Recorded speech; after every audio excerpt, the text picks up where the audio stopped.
So that was the extended trailer, but I'm curious because you said that they are advertising on broadcast networks. Yeah. When they do a 30-second spot, how explicit is it? It is a trimmed down version of this more of a teaser. Now, David, you can jump in anytime, but for us, it's interesting what you said about 15 years ago, Swoon, et cetera. We started out intending to make ordinary people. In terms of endearment, Kramer versus Kramer. Those are the three films that we continuously talked about over the course of 12 years of development and production. Way back when I was growing up, if you came from a divorced home or anyone in your neighborhood or family was getting a divorce, it was shh. If somebody had cancer, it was cancer, right? If your family was going through something, it just wasn't dealt with out in the open.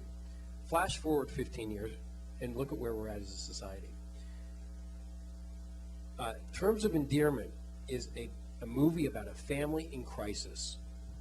It could be cancer, it could be any disease, it could be suicide, it could be any social complex issue, but it's about a family crisis. Prayers for Bobby is that movie. It is a movie that is about a family and about this woman in particular, and it happens to be a gay theme. That's the driving force as far as what was going on behind closed doors. It was Bobby's life story. And from go, we were absolutely dutiful in maintaining that integrity and that balance, and we never backed off from the gay storyline, the gay issue, but we never thrust it out front either. We really kept it balanced, because I agree with what you were saying. Getting people to show up specifically for a gay anything, even a fundraiser these days, is difficult because there's so much competition in the marketplace.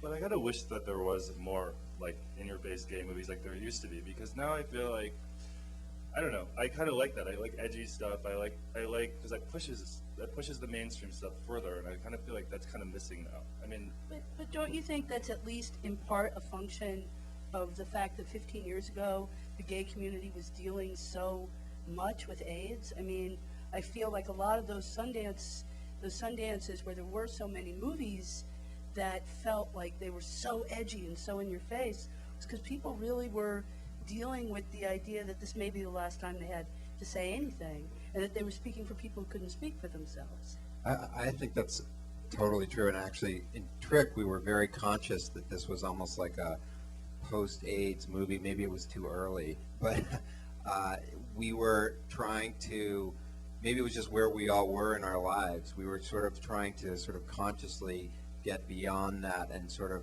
there was this idea that, quote, the gay world was maybe a little scary to this main character, Gabriel, and I think that was sort of lurking in the background. And frankly, the movie that inspired us on Trick was this film, Parting Glances, which is specifically about AIDS. The first movie I ever worked on. And I just think it's a wonderful film, and it's joyous. Funny that you say it's specifically about AIDS, because AIDS was so new at that time that Bill didn't even name it because he didn't know what it wasn't called AIDS yet.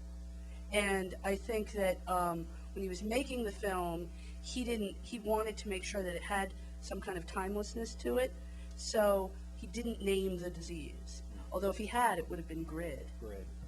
Right. But see, with our film, I'm just thinking about today. Look where we're at. Happy Martin Luther King Day, by the way, to everybody. It's a historic moment in our lives. We had an openly gay bishop do the invocation at the gala event. I think that the AIDS crisis and all the culture that came out of the AIDS crisis, it's not behind us, but it certainly has settled in. We're all comfortable with it. We see that storyline in so many mainstream movies anymore that it's kind of there. I'm comfortable with it. Yeah. I mean, I don't know. I think that's a little bit not like comfortable, but I think that it's been used to We're used to it. We're used to it.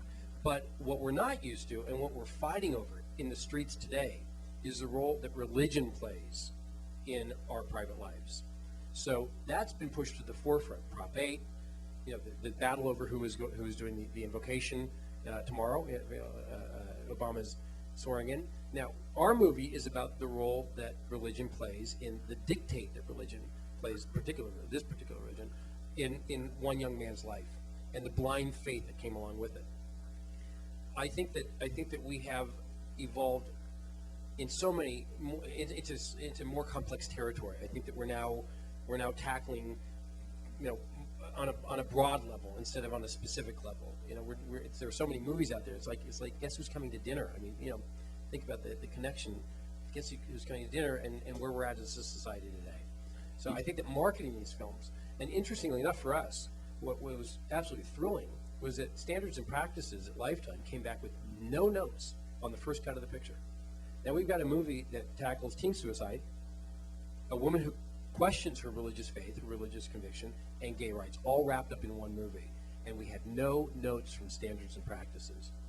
So that says that the broadcast networks are a lot more open, and the cable networks are a lot more open, which means that we have to be a little more creative, or a lot more creative, as far as telling our stories, because you can't just go in there anymore and say, hey, I've got a movie about this and you really should buy it because of that specific reason. You gotta have a lot more, or else you may not make a sale out there.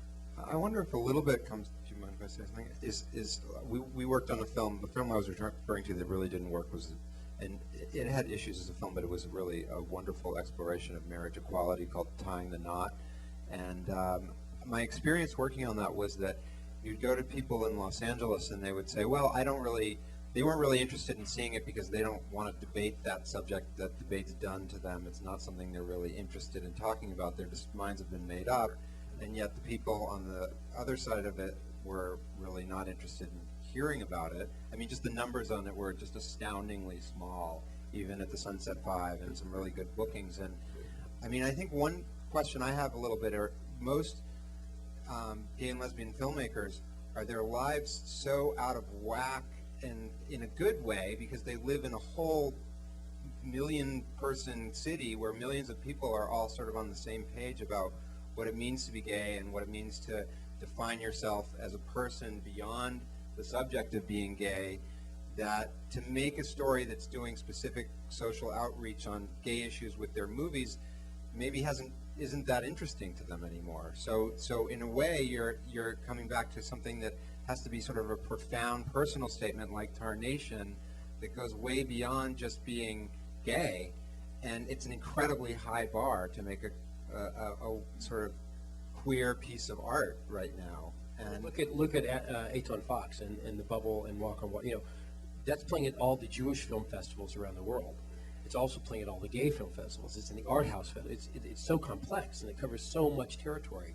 Right, but I think on some level, it was very interesting. Actually, we went to the Sunset 5 the night that Walk on Water opened, and we had done a huge amount of outreach to the gay community.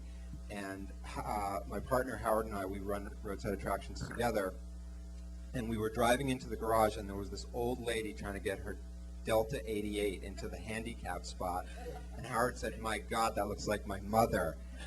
And we walked up expecting, gays, and there was this long line of little old ladies that had schlepped all the way across town to the Sunset 5 to see Walk on Water.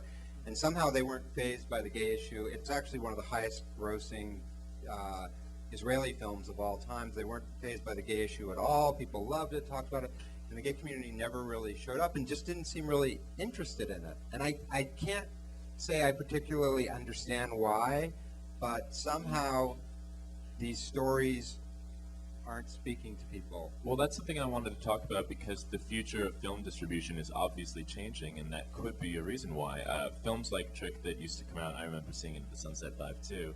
A lot of films like that will go direct to DVD nowadays. There used to be that $2 million assured gross from a gay community when a gay movie would come out, and that doesn't look like a lock at all anymore. Especially now with independent film companies having as many troubles as they are and the wealth of new options. How do you adapt to that?